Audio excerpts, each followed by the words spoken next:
How are category judgments made when they don't rely on typicality? As an approach to this question, let's think through an example. Consider a lemon. Paint the lemon with red and white stripes. Is it still a lemon? Most people say that it is.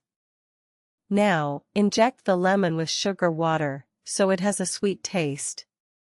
Then, run over the lemon with a truck, so that it's flat as a pancake. What have we got at this point? Do we have a striped, artificially sweet, flattened lemon? Or do we have a non-lemon? Most people still accept this poor, abused fruit as a lemon, but consider what this judgment involves. We've taken steps to make this object more and more distant from the prototype and also very different from any specific lemon you've ever encountered. But this seems not to shake your faith that the object remains a lemon. To be sure, we have a not easily recognized lemon, an exceptional lemon, but it's still a lemon. Apparently, something can be a lemon with virtually no resemblance to other lemons.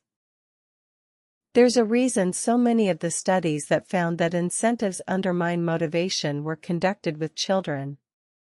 Children are busy figuring out their likes and dislikes.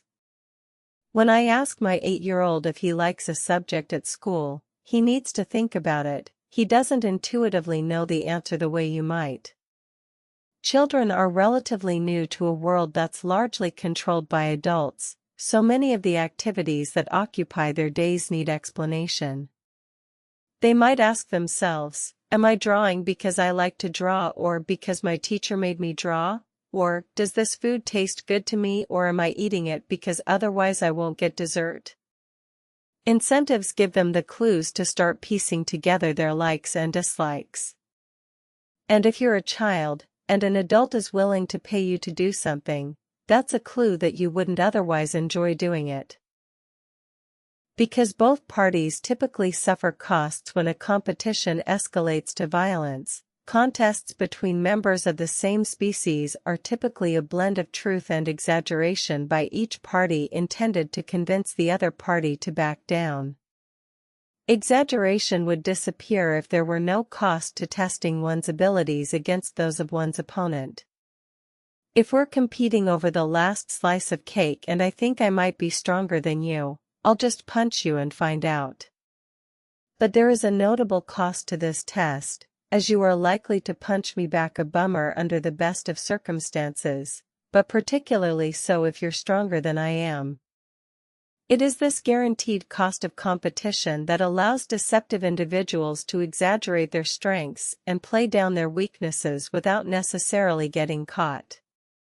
This type of exaggeration can be seen throughout the animal kingdom, such as when moose or hyenas raise the hackles on their back to appear larger, or when crabs grow unnecessarily large claw shells that they do not fill with muscle. Other people's reactions can influence whether any one individual decides to help. No one wants to foolishly rush to help in a case that may not be an emergency after all. In fact, people sometimes fail to act because they fear appearing foolish in front of others. So we usually keep calm and check to see what others present are doing. Of course, if everyone else is also keeping calm while they check the reactions of others, everyone will conclude that help is not needed or that norms make helping inappropriate. In one series of studies, experimenters arranged for smoke to pour into a laboratory room in which students were sitting completing questionnaires. When the students were alone, their concern at the unusual situation soon led them to seek help. But when two Confederates in the room showed no reaction to the smoke, participants also did nothing. When people notice that bystanders and passers-by are unresponsive, that observation reduces the likelihood that they will help. Thus, one way that the presence of bystanders can influence helping is by suggesting that helping is contrary to norms.